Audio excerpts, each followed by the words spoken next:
Oi, eu sou Gesana Braga e hoje quero compartilhar um pouco com você sobre como foi o meu puerpério, ou seja, esse período também conhecido como resguardo, que acontece depois do nascimento de um filho, de um bebê, que dura aí cerca de 30 a 45 dias.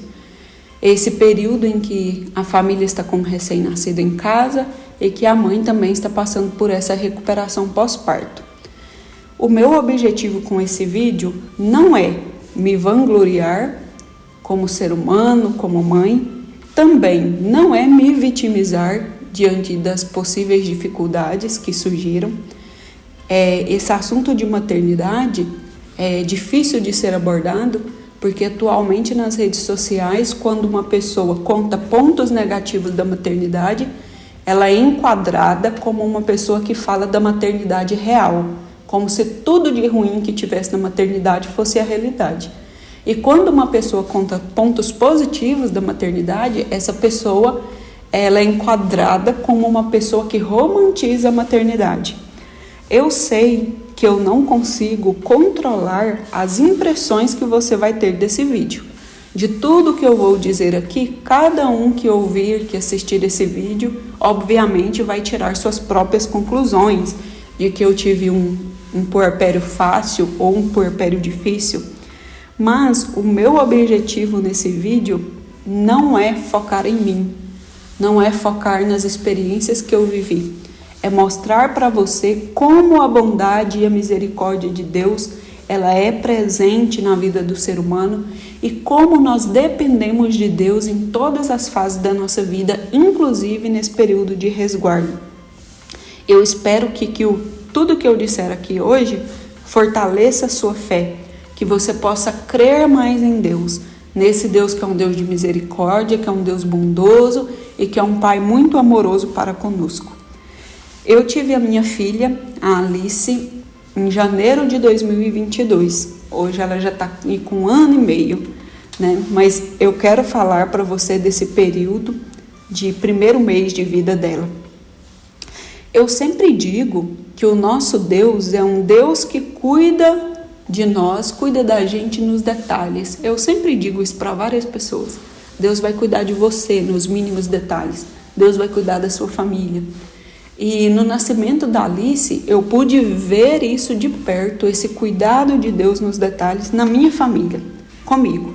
Foi Deus que me sustentou no parto e no pós-parto. Foi Deus que sustentou a nossa família nesses dias. Para início de conversa, eu queria te dizer que eu tive um parto cesáreo, um parto cesariano, que foi o contrário do que eu planejei, A gravidez e o parto nos mostra muito, como ser humano, que nós não temos o domínio de todas as coisas, que nós não temos o domínio sobre a nossa vida e sobre o nosso corpo físico, mas que Deus tem esse domínio. Então eu que idealizei tanto um parto normal, que sonhava com esse parto normal, a Alice acabou nascendo de um parto cesariano. Eu até já tenho vídeo aqui no canal relatando esse parto, eu vou deixar aqui para você que quiser assistir. Mas eu não estava preparada emocionalmente para um resguardo de parto normal. Então eu dizia, se de todos o jeito, se a melhor saída for um parto cesariano, tudo bem, eu faço. Mas o meu emocional não estava preparado para isso. Na minha mente eu teria um parto normal e eu chegaria em casa com uma bebê e a bebê precisaria de cuidados. E que eu seria essa pessoa que iria cuidar, que iria fazer todas as coisas, Que eu teria um parto normal, dentro de uma semana eu estaria bem e cuidaria de todas as coisas. Mas como foi um parto cesáreo, eu cheguei em casa precisando também de cuidados. Então a gente tinha bebê que precisava de cuidados, mas eu não estava 100% fisicamente e emocionalmente para cuidar da bebê. Então eram 2 mulheres precisando de cuidados pós-parto. E esse período foi um período de grandes desafios para mim. A iniciar por um fato que aconteceu, que foi o fato do choro. Eu sou uma pessoa que raramente choro. Eu sou uma pessoa mais racional do que emocional. Mas nesse período de pós-parto, eu chorava todos os dias. Eu chorei mais de 30 dias, todos os dias.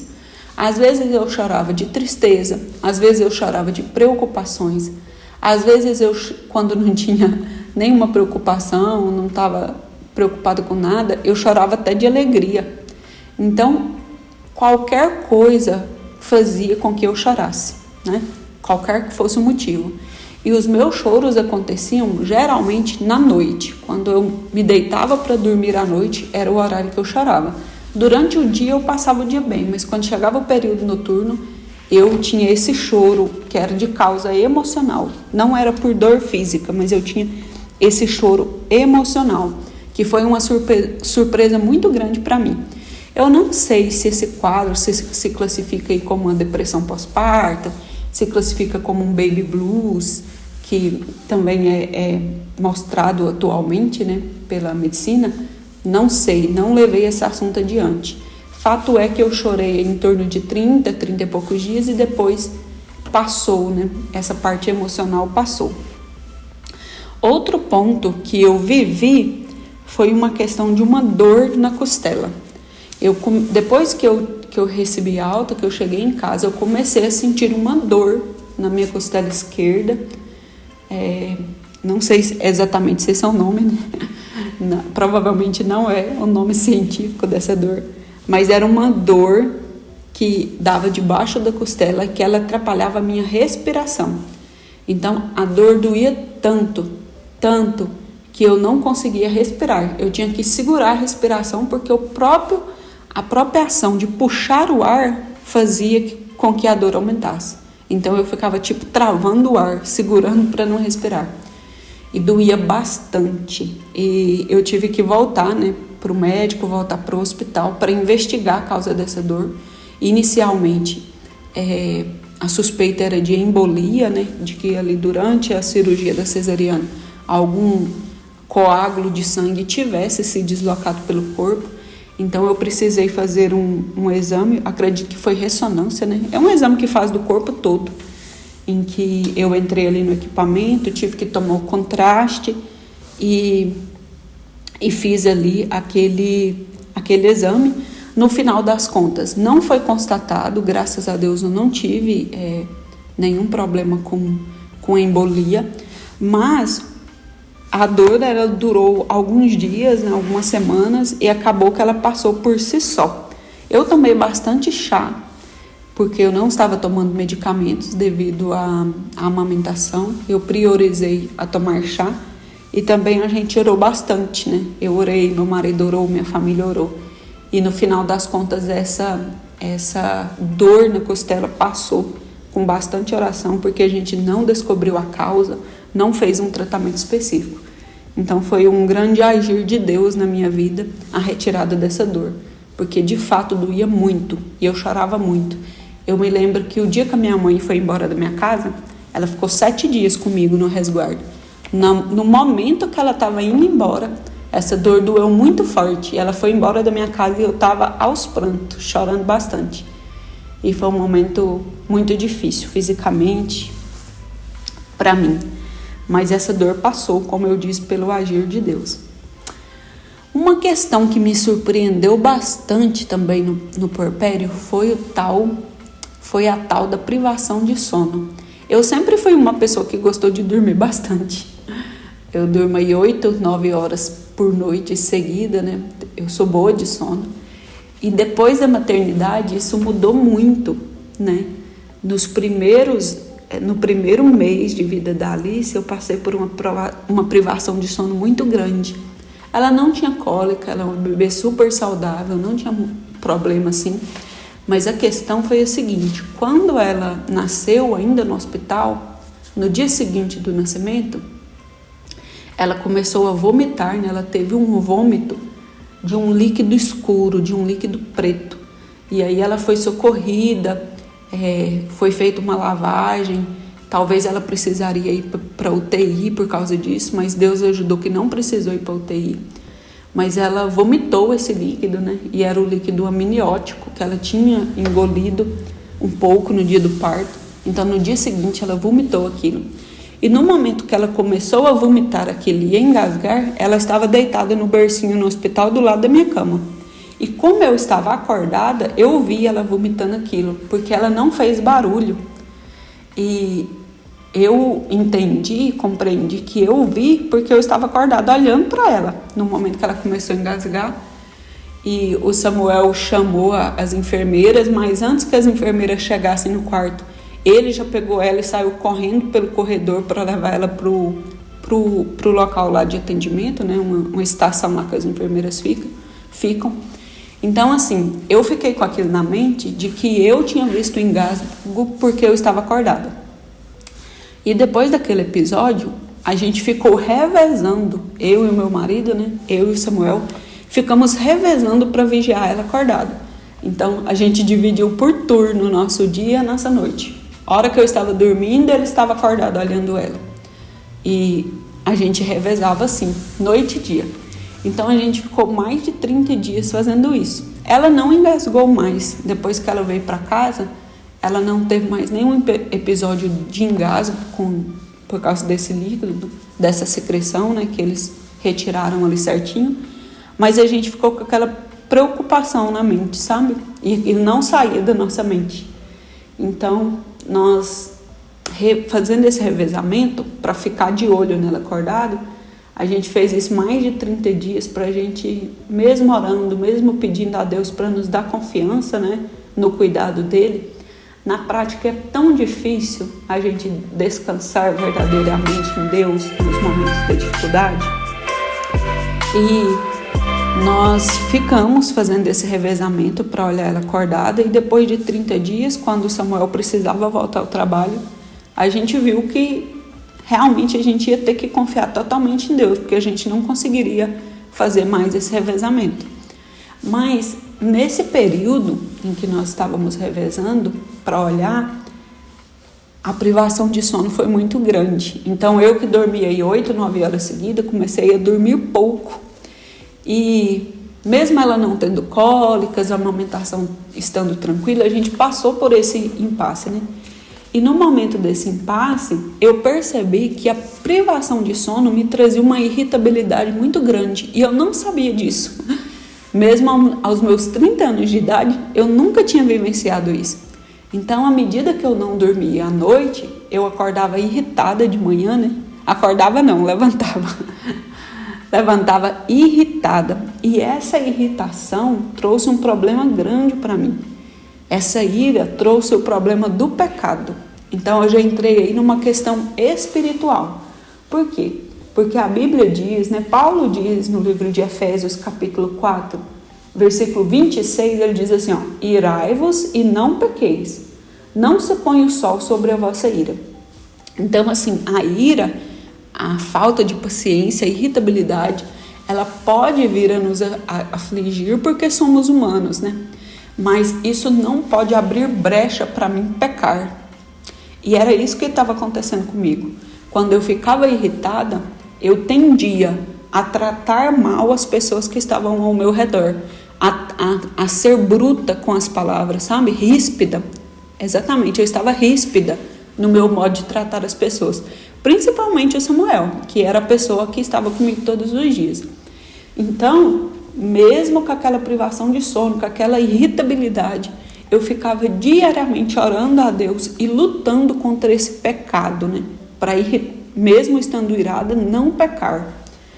E isso foi um desafio grande para mim, porque eu nunca tinha passado por essa situação tão grave assim.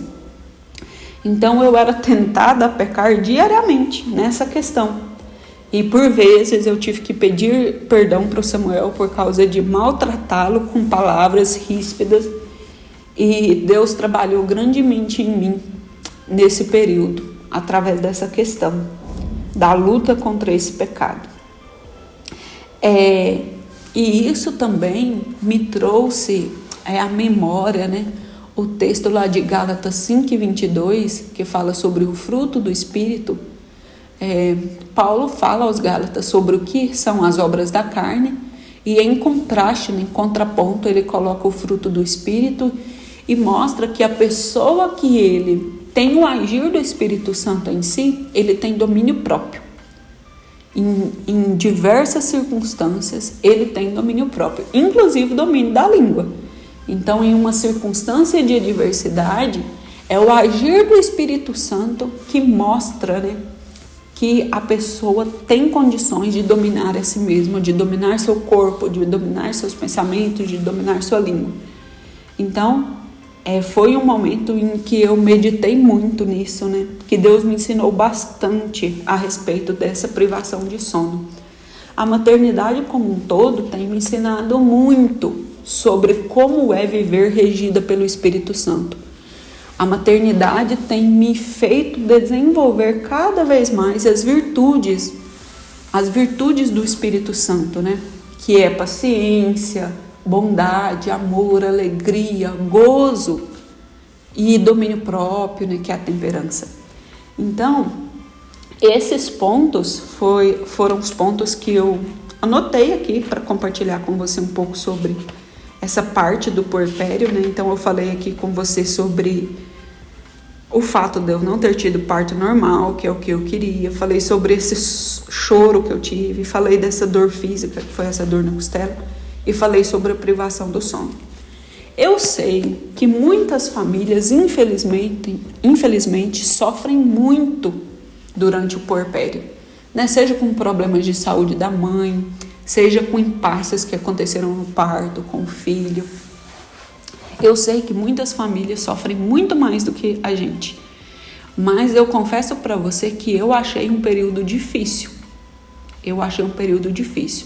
Eu me preparei bastante na gestação, com conhecimento, com estudo, com oração, com jejum, com leitura bíblica.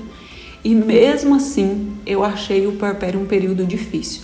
Eu sei que muitas famílias sofrem muito mais, eu sei disso. Mas, particularmente, eu achei um período difícil, emocionalmente, fisicamente, um período que me testou bastante. Um período que me fez crescer muito espiritualmente. Acho que a maternidade chegou para isso também, sabe? Para validar alguns posicionamentos meus como cristão. E apesar de ser um período difícil, é um período maravilhoso, né? Parece contrastante. Um período de dificuldade, mas é um período também de grandes alegrias, de grandes aprendizados.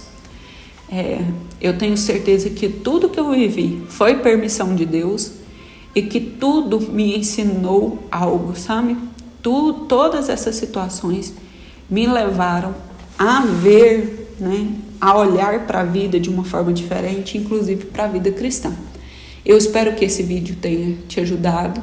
Se você também está passando pelo puerpério, se você está aí com alguns desafios iguais aos meus ou outros desafios, lembra sempre de orar a Deus. Ore mais a Deus para que Ele esteja com você nesse momento. Para que você olhe as situações não apenas com olhos carnais, mas também espirituais. E que você permita que Deus, que o Espírito Santo te molde conforme a vontade dEle, assim como Ele tem me moldado. Até mais. Eu vou gravar um próximo vídeo para continuar falando sobre puerpério, mas eu quero falar de rede de apoio, mas esse vai ser um assunto para um outro vídeo. Eu agradeço a você pela paciência de me ouvir até aqui e Deus te abençoe. Até mais. Tchau.